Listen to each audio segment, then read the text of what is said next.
നമുക്കെല്ലാവർക്കും ഈ ആലപ്പുറത്ത് വൈദ്യൻ്റെ വീട്ടിൽ വന്ന സ്ഥിതിക്ക് നമുക്ക് ഒരു ആത്മശാന്തിക്ക് വേണ്ടി അല്പം ഒന്ന് പ്രാർത്ഥിക്കാം വിളക്ക് കൊടുക്കുന്ന സമയത്ത്.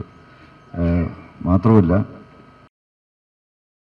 കഴിഞ്ഞാൽ പിന്നെ എന്ത്, അടുത്ത തലമുറയ്ക്ക് നമ്മുടെ നാട്ടിൽ എന്തുണ്ട്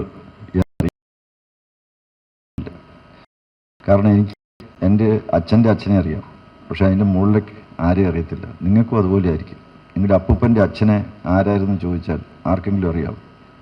ഈ കൂട്ടത്തിൽ ആർക്കെങ്കിലും പറയാം നിങ്ങളുടെ അച്ഛൻ്റെ അച്ഛൻ്റെ അച്ഛനെ? ഇല്ല. അച്ഛനെ അറിയാം, അച്ഛൻ്റെ അച്ഛനെ ഒരുപക്ഷെ അറിയാം, അല്ലെ അമ്മയുടെ അച്ഛനെ അറിയാം. അതിൻ്റെ മുകളിലോട്ടുള്ള തലമുറ അറിയില്ല. കാരണം ആരും ഒന്നും ഇവിടെ സ്മരിച്ചിട്ടുമില്ല, രേഖപ്പെടുത്തിയിട്ടുമില്ല. പക്ഷേ ഇനി അത് പോരാ. നമുക്ക് നമ്മുടെ വേരുകൾ എവിടെയാണ് എന്ന് അറിയണം. ഈ യാത്ര അതിനുള്ളതാണ്. നമ്മുടെ വേരുകൾ തേടിയുള്ള യാത്രയാണ്. ഇനിയും ധാരാളം ആൾക്കാരുണ്ട്.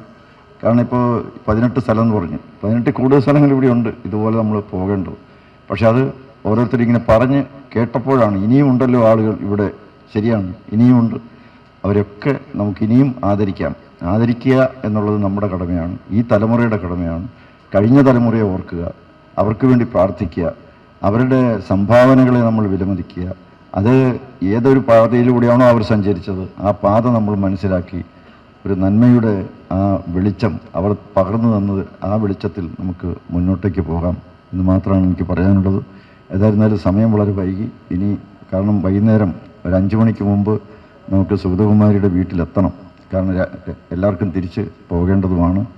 ഏതായാലും വിളക്ക് കൊളുത്തി ഭദ്രദീപം കൊളുത്തി നമുക്ക് ഈ ഒരു നല്ല കാര്യം, ഈ പൈതൃക നടത്തം ഇവിടെ ഉദ്ഘാടനം ചെയ്യാൻ ഞാൻ ഡോക്ടർ ശശിഭൂഷൺ സാറിനെ ക്ഷണിക്കുകയാണ്.